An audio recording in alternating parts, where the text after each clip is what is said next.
Ассаламу алейкум, рахматлы баракату. Аллах Тааланын саламы, тынчтыгы, берекеси сиздер менен болсун, урматтуу телегөрүүчүлөр. Орозоңуздарды Кудайым кабыл кылсын. 7-де Аалымдар айсын теле долбоору эфирде, сиздердин кызматыңыздарда Темирлан Акматов. Бүгүн сиздер менен биз ушул бизге бөлүнгөн убакыттын ичинде аркаңда из калтыр деген темада сөз кылабыз. Биздин суроолорубузга жооп берүү үчүн дин аалымы, устазыбыз Белал Ажы Сайпиев келген. Ассаламу алейкум, кош келдиңиз. Ва алейкум ассалам ва рахматуллахи ва баракатух. Устаз, биринчиден орозоңуз кабыл болсун. Мынакей орозого да кирип келдик. Ошол бүгүнкү темабызга эми токтолуп берсеңиз. Ассаламу алейкум ва рахматуллахи ва баракатух. Урматтуу момун мусулман бир туугандарым. Бардыгыңыздардын туткан орозоңуздарды Алла Таалам кабыл кылсын. Орозо айында кылган берешендигиңиздерди, ибадат, ифтар, таравих, зикир, тилаваттарыңыздарды Алла Таалам кабыл кылсын. Бардыгыңыздарга Алланын жакшылыктары, тынчтыгы болсун. Рахмат, устаз, Алла разы болсун. Ушул артыңда из калтыр деп керемет тема. Ушул 25 мүнөттүн ичинде Кудай буйрса ушул бирөөлөр китеп жазып калтырат экен, бирөөлөр жакшылыкка чакырат экен, бирөөлөр кайрымдуулук кылат экен. Ушул бир темабызга токтолуп берсеңиз. Бисмиллахир-рахманир-рахим. Бул тема абдан жакшы тема экен. Артыңдан жакшы из калтыр деген. Из калтыр десе эле баткакты басып алып турган көчөлөрдү бүт из кылып салыш эмес. Шундай сөздөр бар, макалдар. Эгер сенин койгон кадамың жерге из калтырса, сүйлөгөн сөзүң жүрөктөрдө из калтырат дейт. Жүрөктөрдө так калтырат дейт.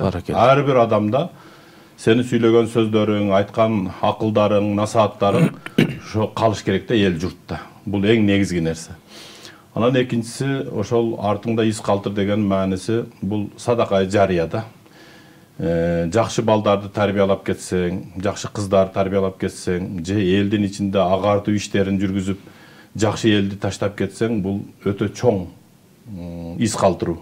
Бул пайгамбарыбыздын кылган иши да. Экинчиси, ошол илим калтырып кетүү.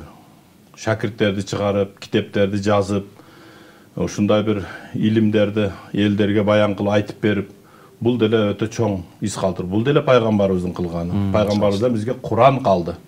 Аллах субхана тааланын сөзүнү бизге жеткирип кетти пайгамбарыбыз. Андан кийинкиси ошол садака жариянын дагы бир эмеси жол куруу, көпүрө куруу, бак, булак эмес, кудук казып суу чыгаруу. Кээ бир китептерде айтыптыр, эми ысык жерлерде суу чыгарып, мусапырларга суу тартуулап коюу бекер. Бул өтө чоң садака из калтыруу экен да өзүнүн артынан. Анан эми ушул негизинен ушул үч нерсеге катуу эме кылынат да. Анан ушунан кете берет. Баракелде. Анан ошол мынакей ошол азыр аалымдарыбыз болсун, сахабалар, табийиндер, таба табийиндер, пайгамбарлар ошол азыр айтпадыңызбы, из калтырган. Анан ошол аалымдардан да кандай сабактарды алсак болот из калтыруу боюнча? Эми биздин жакынкы күндөрдө өткөн аалымдар дин сүзүлсө да үзүлбөйт деп, ошондой тургунчулук замандарда, оор замандарда атын атап кетсек, устазыбыз Абдусаттар, Молдо Абдусаттар Раматылык устазыбыз, анын бир топ шакирттери, мына мисалы үчүн Молдо Шакирдамылла, Молдо Сабырдамылла, булар бардыгы ушул өзүнүн артында чоң из калтырып кетти. Шакирт таштап кетишти булар. Мына Молдо Сабырдамылланын китеби турат, Мунаббихат ала истиадад лияумул маат Асқалани эменин китеби, Ибн Хажардын китеби да. Мына ушундай Молдо Шакирдамылланын канча шакирти бар. Азыркы бүгүнкү күндө окутуп аткан шакирттери бар, мисалы үчүн. Булар кандай жакшы издерди калтырып атат, тирүүлөрү да. Молдо Мухаммаджан Хиндистани дамыла кандай жакшы шакирттер, Молдо Талибжан дамыла. Кыскасы айтып отурса, Молдо Чубак шейх устаз кандай бир жакшы китептерди жазып, элге бир сүйкүмчөк болуп, из калтырып кетти да. Адам ушундай болуш керек да. Эми сахабаларды айтсак, Хаят сахаба өзүнчө 3 том монондой китептер. Керемет, Курандагы 25 сахабаны, 25 пайгамбарды Кысасул Анбия деп, анын өзү канча том китептер бар. Баягы Ибн Касирдин Ал-Бидаят ва Нихая деген китеби бар, ичинде бир 20 том да. Бул жашоонун башталышы жана кыямат кайымга чейинки тарыхты бардыгын айткан да. 25 пайгамбардын бүт өмүр баяны. Өзүбүздүн сүйүктүү пайгамбарыбыз Мухаммад алейхиссалату вассаламдын түрдүү сира китептери бар. Пайгамбардын өмүр баяны. Бирөөнү окусаң, бирөөсүнөн кызык да. Ушулардын бардыгыны китепте калды, алымдар бир жакшы из калдырып кетти да. Жакшы, мындай ошол сиз айткан пайгамбардын өмүр баянын ошол устаз Мухаммед Мази дагы чыгарган экен. Жаңы чыгыптыр, абдан кыргызча, орусча, абдан керемет. Эми ошол өзгөчө ошол из калтырууда пайгамбарларды айттыңыз, анан ошо пайгамбарлардын ошол акыркы сүйүктүү пайгамбарыбыз Мухаммед алейхиссалам өзгөчө из калтырыпты да бүт аламга. Эми пайгамбарыбыз хатамал анбия дейт, пайгамбарлардын эң акыркысы. Андан кийин пайгамбар келбейт. Эми пайгамбарыбыздын калтырган изи бизге толук дин калтырып кетти да. Дин менен жашоо бул кандай керемет. Дин бул жашоонун жаны да, руху. Эгер адам тирүү туруп, руху чыгып кетсе, ал жасат болуп калат. Эл жашап туруп, дин көтөрүлүп кетсе, өлүк болуп калат да. Аша каумун бир мындай жакшы бир сөз бар да. Мата каумун, бир коомдар өтүп кетти дейт. Фама матат шамаилухум, алардын кылган издери, жакшылык кылган иштери, кайрымдуулуктары жашап атат азыр дейт да. Өздөрү өтүп кеткен, бирок кылган иштери жашап атат. Аша каумун вахум финнаси амват. Бирок кээ бир коомдор жашап атат, бирок элдин ичинде өлүктөр катарында дейт да. Жашаганы менен эч пайдасы жок эле, бир жүрөт да, курсактын айынан элечи. Ошонун үчүн бир из калтырып кете турган жакшы пайда жумуш кылыш керек экен да. Баракелде. Ушундун азыр умрага барсын, ажылыкка барсын, ошол жерге барганда пайгамбарыбызга кезекке туруп салам айтуу мындай аябай тыгым да, устаз. Демек ошол пайгамбарыбыз ошол баягы бийликке дагы, байлыкка дагы азгырылбай, динибизди жеткизгендиги үчүн, аркасында үрөөн калтыргандыгы үчүн ошол 24 саат бою азанда ат айталып, анан ошол жерге пайгамбар болгон сүйүү бул эмнеден кабар берет? Пайгамбарыбыздын кадыры өтө бийик болгон да. Бизде кыргызда сөз бар го, урматтуу деген. Бул хурма деген сөздөн алынган да. Мисалы үчүн чалы кемпирлер, алар өмүрүн өткүчө элге кызмат кылып, урматка ээ болуп калган да. Булар урматтуу адамдар. Анан кадырлуу деп коет. Кадырлуулар булар адеп ахлак, таква, илим, билим, көп элге жакшылык, агартуу иштерин кылган адамдарды кадырлуу адамдар дейт да. Булардын акчасы жок, бирок кадырын Алла Таала өзү сактап койгон да. Кадырын көтөрүп, кадырын. Анан кымбаттуу деген сөздү айтабыз да. Булар көбүнчө байлар. Кымбат машиналар, кымбат үйлөрү, кымбат байлыктары бар да. Эгерде ошону алып койсоң, балким адеп ахлагы өтө начар, текебир болгон болсо, бир тиынга кымбат болуп калат экен, баягы адамчы. Эч ким карабай коет экен. Себеби иззи дүния бил мал дейт да. Бу дүйнөнүн кадыры, баягы кошоматчылыгы мал менен эле дейт да. Кимдин бай болсо дагы, оозу кыйшык болсо дагы байдын баласы сүйлөсүн дейт го, ошондой. Эгер байлыгын алып койсо, эч ким карабай коет экен да. Кадыры жок болуп калат экен да. Неге десе, эгер бул жарык дүйнөнүн кадыры чымындын канатычалык болгондо дейт, Кудайды жок деген капырларга Алла Таалам бир урттам суда бермек эмес экен да. Ошон үчүн кадыры жок болгон үчүн алар кымбат нерсени ээлеп, анан кымбаттуу болуп жүрө берет экен да. Эгер ошонун үстүндө Сулайман пайгамбардар, Ибрахим пайгамбардар таква болсо, байлыгы кетип калса деле кадыры сакталып калат экен да. Ардактууларчы устаз? Эми ардактуулар булар эмгек сиңиргендер да. Эме деп коет, ардактуулар булар эмгек сиңиргендер да. Пайгамбарыбыздын ушундай отурсалар, 3 адам кирип келди, чоочун. Пайгамбар айтты, сен туруп, бул аксакалдарга орун бергиле деди да. Булар кимдер десе, Бадрилер деди, булар ардактуулар деди. Бадыр согушуна катышкандар деди да. Ошон үчүн бизде баягы ардактуу адамдарды орду дайын да. Анан салмактуулар бар. Эми салмактуулар эми ошол сөзүндө салмак бар, сөзүндө бир орун бар. Айткан сөзүң акыл болсо, уккан кулак макул болот. Ошолордун сөзү дагы, эмелери дагы, ою дагы бар жогу салмактуу да. Баракелде. Урматтуу көрүүчүлөр, урматтуу угармандар, сиздер Аалымдар айтсын теле долбоорун 7 каналда көрүп атасыздар. Бүгүн сиздер менен биз ушул артыңда из калтыр деген темада сөз кылып атабыз. Андыктан ушул мынакей устаз, эми балдарга талим тарбия жаатында кандай из калтырсак болот? Ата-энелер, жаштарга кандай насаат айтасыз? Эми балдарга негизинен ак менен караны таанытып коюш керек. Фарзы айын деп коет. бала уядан учуп кеткенге чейин 40 парызды жаттатыш керек, намаз окутуп коюш керек, молдого берип ак менен караны таанытып коюш керек да. Анан жүрөгүңүз, санаңыз тынч болот. Ла гурбата лил фадили, баягындай илим билимди алган таква балдарга дүйнө жүзүндө бир жерде дагы кордук жок дейт. Вала ватана лил жахил, эгер надан бойдон учуруп жүгөрсөң уядан. Вала ватана лил жахили, андай балдарга мекен жок дейт. Кайерге барса кубат экен да, сендей надан бизде көп депчи. Бирок аалым болсо, же билимдүү бир кесиптин же бир нерсенин ээси болсо, таржымал аркылуу дагы аны устат кылып алат экен. Кайсы жерге барсачы, ошон үчүн аларга кордук жок экен да. Ошон үчүн балам эгерде талаада тынч жүрсүн десеңиз, ак менен караны таанытып коюң, адал менен арамды билдирип коюң, Алланы таанытып коюң да. Эң негизги маселе. Эң негизги маселе.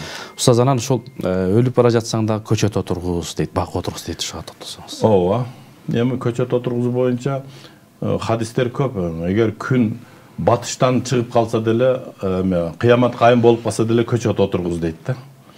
Кээ бир аксакал ушул 80ден ашып калып көчөт отургузуп аткан экен. Эми ал 20 жылда мөмөгө кирет. Жүзгө чыгабы чыкпайбы, буну эмне отургузуп атасыз десе, мен мурдагы чоң аталардын отургузган багын жеп ушул жашка кирдим. Эми мен да калтырып кетем, мен неберелерим жесин деген экен да.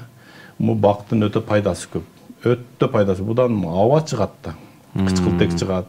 Жашыл болот. Бул өтө бактын эмес көп. Бул өзүнчө бир тема кылсак болот да, бул бак боюнча. Демек ошол баягы ошол бактан болсун, мөмө берген бактардан адамдар жейби, куштар жейби, сообу да чоң да. Кайрымдуулук боюнча из калтырса болот. Кайрымдуулук боюнча бир эки жакшы эмелер бар, кыска-кыска. Ошолорду айтып берейин. Үсөн Берешен деген болгон экен. Анын эмеси шериги Асан, эгизек экен да. Үсөн Берешен аябай берешендик кылып элге Берешен деген атка конгон экен да. Анан өмүрү кыска экен, өтүп кетет экен. Анан Асан анын ордун алат экен дагы. Чоң короо үйүнүн 10 порточка кылат экен жыгачтан. Кедейлер келип тыкылдатса, анан порточкадан кайрыксан берип коет экен да, тамакчы. Анан энесиге айтат экен, байкемдикиден эме, Үсөндүкүдөн да көп кылдым мен порточкалар дейт экен да. Десем, макул, эми балам, эми Үсөн өмүрү кыска экен, Берешен болчу өтүп кетти. Анан бир күн энеси баягы накира деп кой, жаман кийинип алып, бир порточканы какса, Асан берет экен баягычы. Анан кайра экинчи порточка, үчүнчү. Ошондон акырын бир 3-4 порточка өткөндөн келсе, таанып калат экен, сен кемпир келе бересиң кайра деп жиркип кууп жүгөрөт экен да баягынычы. Анан да бетиндеги мени ачып туруп айткан экен, эгер Үсөн болгондо дептир да, 10 порточкаңдын бардыгынан берет эле, куумак эмес дейт да. Ал башкача болчу дейт. Анын мисалы үчүн кичинекейинде, мисалы үчүн сол эмчегимди эмсе дейт, Үсөн оң эмчекке тийче эмес дейт да. Бирок сен оң эмчекти эмип атып, сол эмчектин колуң менен эч кимге бербейм деп жашырып турчусуң дейт да. Ол жаштыгында эле дайым болчу дейт да, Берешендигичи. Түшүнүңүз да?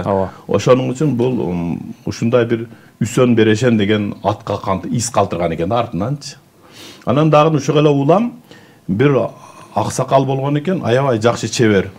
Кооз кийимдерди, фасон аябай элге отурумдуу жакшы эмелерди тигет экен да. Ал өтө чебер, жашы картайып калган. Анан бир күн айылдан бир кедей келет экен дагы, сиз жакшы эле пайда таап атасыз. Эмне үчүн кайыр эксан кылбайсыз, элдерге жардам бербейсиз десе, айтат экен, күлүп эле коет экен да. Күлүп эле коет экен. Ана кассапты көрдүңүзбү? Кассапчы ай сайын эт таркатат элге бекер. Ай сайын. Бирок ал сизчелик киреше көрбөйт. Аз эле акчасы бар, бирок ай сайын таркатат бекер. Анан арадан бир канча күн өткөндөн кийин сөз таркап кетет экен, баягы эч кимге жардам бербейт деген сөздү таркатып жүгүрөт экен да, кембагалчы, чебер чал жөнүндө. Анан акыры бу дүйнөдөн өткөндөн кийин элдер кассапчыдан эт күтсө, эт таркатпайт. Анан барып айтат, "Не, сен таркатчы элең ай сайын ушул числода" десе, "Мен эмес, тиги чебер аксакал спонсорлук кылчу" дейт.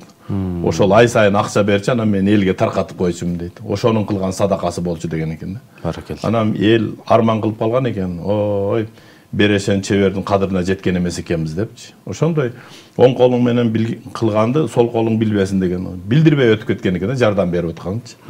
Ошондой эле бизде деле азыр бай жигиттер бар бизде. Бай жигиттер бар. Атын айтпаган, Атын айтпаган бай жигиттер бар, мисалы үчүнчү. Эң жаман акча дейт, ушул стройкага кеткен акча дептир да. Үйүңдү мырамырдан кылып 100 жыл бузулбай турган кылып салат экенбиз. Бирок бул дүйнөдө калып кетет экен да. Алтындан болсо деле. Алтындан болсо деле калып кетет. Ошонун үчүн анча-мынча кайыр эксан кылып койсоң, мисалы жакшы болот дейм. Аркаңда из калат, Из калат. Баракелде. Анан устаз, мен билгенден көп китептерди ошол которуп, китеп жаатында да көп амалдар жасап жүрөсүз. Анан өткөндө бир хикмат дегенде бир китеп жазып атам дедиңиз эле. Ошонун ачылышы качан болот? Чоң из калтырайын деп атасыз. Мына жерде мисалы үчүн Сымба чөкпө төңүлбө деген Шермухаммад Дамыланын китеби турат, Молла Сабыр Дамыланыкы, мына жерде Садык Кабай, Сайдыбаказ Дамыла, Абдушкүр Исмаилов, анан Абдулда Дүйшөн. Абдулда. Уна аябай жакшы, менин эле досторум да ушулар бардыгычы. Кудайым буйрса мен да китебим ушул жерге кошулат дейм жакында. Данышмандар казынасынан деген бир 100 хикая жазылган ушундай бир китебимди чыгарып атам азыр. Азыр редакциялап Назар Сани деп коет да, мен жазгандан кийин дагы бир редактор артынан оңдоп чыгыш керек да. Мен баткенче жазып салганмын да. Аны кичине адабийлештирип баягындай эме кылып атат Кудай буйрса. Урматтуу телекөрүүчүлөр, мынакей аалымдардан ушундай жакшы китептер чыгып атат. Кудай буйрса ошону окуганга, ошонун ачылышына баарыбызга насип болсун. Өзгөчө ушул мынакей айыбыз берекелүү ай. Өзгөчө из калтыра турган, соопула турган айлардан да анан ошол үлгүлүү апалар кайсыл апаларды айтсак болот ушу аркасында из калтырган деп? Бүгүнкү күндө? Бүгүнкү күндө, мурунку күндө пайгамбарыбыз канча аалым болсо, ошолордун апасын айта бериңиз. Имам Бухаридин апасыны, Ахмад ибн Хамбалдын апасыны, Абу Ханифа имам Азам Нуъман ибн Сабиттин апасыны. Кыскасы канча аалым өткөн болсо, ушулардын аалым болушуна энеси себепчи болгон да. Молла Сабыр Дамыла, Чубак Ажы, кыскасы Билал Дамыланын апасы. Ким эле болбосун, апасынын салымы көп да бул жерде. Демек, апалар терметкен бешик дүйнөнү терметип атат, Апа бешикти тербесе, баласы дүйнөнү терметет деген ушул да. Баракелде. Биздин ушул апалардан ошол Кудайым ыраазы болсун, анткени ошол Манастыдагы эне тарбиялаган, ошол дамылларды, аалымдарды эне тарбиялаган. Анан ушул эң негизгиси ушул жерде бир маселе бар, устаз. Артында из калтыр дегенде, кээде мындай адамдар кулк мүнөзү менен да из калтырат экен. Албетте, пайгамбарыбыз 10 адамды динге чакырган болсо, бирөөсүнү сөз менен чакырып, 9-уну кулк мүнөз менен чакырган да. Кулк мүнөз мисалы үчүн шариатта негизги 3 багыт бар да. Эң өйдөңкүсү акыйда деп коет. Алланын барлыгын, бирлигин, Алланын ысмы сыфаттарын үйрөтөт да. Бул өзүнчө акыйда. 30 жылдан бери Алла бар, Алладан болот деп акыйдасы түздөлүп калды адамдардынчы. Андан кийин фыкых бул адал, арам, болот, болбойт, договорлор, келишимдер, талак, нике, өкүм, жаза булар фыкых маселеси. Андан бөлөк азыр алсырап аткан элдер ушул бир аз алсырап аткан жагы бар, бул адеп ахлак. Бул адеп ахлак, мисалы үчүн ибадатка 360 канча аят түшкөн болсо ибадатка, мына фыкыхка мисалы үчүн. Мына бул адеп ахлакка 1504 аят түшкөн дейт. Булар аят менен, вахий менен сабыт болгон экен да. 11 эсе көп экен да. Мына мисалы үчүн бир эле аятты алайлы. Innaka la'ala khuluqin azim. Albatta sen жогорку мүнөздөгү инсан болуп жаралдың. Пайгамбарыбызга айтылган аят.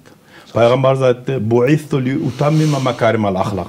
Мен өзүм ахлактарды жогорку деңгээлге чыгарыш үчүн жөнөтүлгөнмүн деди да. Эми караңыз, ушундай аят менен, вахий менен сабит болгон нерсе илму тазкия, илму сүлүк, тасаввуф деп коет да. Бул ушул жагы bizde начар болуп атат элибизде. Себеби бул жүрөктүн ичиндеги илим экен дагы, ал көрүнбөйт экен да, намазга окшоп, башка окшоп көрүнбөйт экен да. Шуның үчүн малдын аласы сыртында болот, адамдын чаласы ичинде болот дейт да. Аны сапарга чыкмайынча билинбейт экен да. Ошон үчүн адеп ахлак.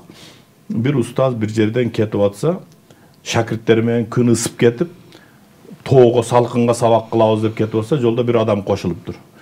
Жеткиче 10 шагирттин аябай ил атыптыр да. Баягы бөлүнүп кеткенге чейин, бар эки айрылыш жол бар экен да.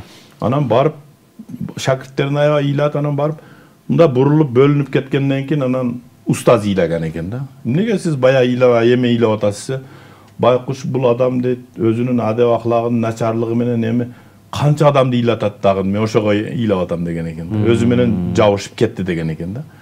Ошонун үчүн адеп аклакты Алладан сураш керек. Уул үйлөсөң дагы, кыз чыгарсаң дагы баланын адеп аклагына караш керек да. Алымдар көбүнчө мисалы үчүн баягы сулуулугуна, мансабына, динине, анан байлыгына карайт дейт го. Ошонун бул ыймандуу болсо ушул төртөө келет. Өзүнүн биринин артынан бири келет баягы ыймандууга. Бирок ыймандуунун ичинде дагы адеп аклактууга бер да. Адеп аклактуу кызды алып, адеп аклактуу жигитке бер. Адеп аклак бул өтө чоң нерсе. Мен азыр мына 1 жыл болуп калды, адеп аклак жөнүндө бир китеп жазсам деген ой болуп атат. Ушуну азыр эме кылып атам да, артынан. Баракелде. Түштүм да. Аллах береке берсин. Устаз, анан ушул мындай сиз убактыңыз мындай аябай аз да, мен билгенден. Ушул окуучуларга, студенттерге, абактарга ушул шакирттериңиз көп, сабак берип, из калтырып жүрөсүз да. Ушул негизги максат эмне? Илимдин зекетин берүүбү же кандай? Мындайда бир адам бул ааламдан өтүп кетсе, эгерде миллионер боло турган болсо, анын өтүп кеткени байлыгы балдарга калат да. Балдарга калат. Ким канча көп алат, баласы бүтүн алат, кызы жарты алат дегенде өзү Куранда чечип койгон да, Алла Таалам. Эгер бир адам миллион карыз болуп кетсе, карызында мына ал мурас алгандар төлөйт да. Ким көп алса, көп төлөйт, аз алса аз төлөйт дегендей. Анан мен айттым бир шейхкечи, атамдан бир-эки сандык китеп калган. Ошо китептер бардыгы менде десем, ошол китептин илимдин зекетини бер деди да. Ал 100гө 100 деди. Илимдин зекети бир сөз уксаң да пайгамбардан жеткириш керек экен да. Эгер атаңдан 100 000 сага мурас калса да, сен бай болуп калдың. Кийинки жылы 2,5%, 40тан бирин эле бересиң. 2,5 миң сомго эле сен жооп бересиң дейт. 97,5 миң сом сеники болот дейт да. А илимдики толук илимди алгандан кийин муну зекети 100гө 100 деди да. Дават фарз деди да. Ошондон түшүнүп калдым да. Ошонун үчүн биз баягы элдерди кичине агартуу иштерин жүргүзүп жүрөбүз. Устаз, Алла разы болсун. Кудай Таала мал жаныңызга, малыңызга береке берсин. Биздин эфирибиз соңуна келип калды. Бир эми жалпы элибизге бир дуа батып берсеңиз. Алла Таалам туткан орозоңуздарды кабыл кылсын. Дагы көптөгөн орозолорго Алла Таалам жеткирген болсун. Уул кыз бала чакаңыздар менен тынч болуңуздар. Эки дүйнө бактылуу болуңуздар. Алла Таалам бардыгыбызга тынчтык, аманчылыгын берсин. Аллаху акбар. Урматтуу телекөрүүчүлөр, 7-де Алымдар айтсын теле долбоору бүгүн сиздер менен биз ошол бизге бөлүнгөн убакытта артыңда из калтыр деген темада сөз кылдык. Биздин суроолорго дин аалымы Билал Ажы Сайпиев жооп берди. Кудай Таала орозоңуздарды куттуу, берекелүү кылсын. Кудай Таала кабыл кылсын. Кийинки эфирден амандашканча Аллах Тааланын саламы, тынчтыгы, берекеси сиздер менен болсун. Баракелде.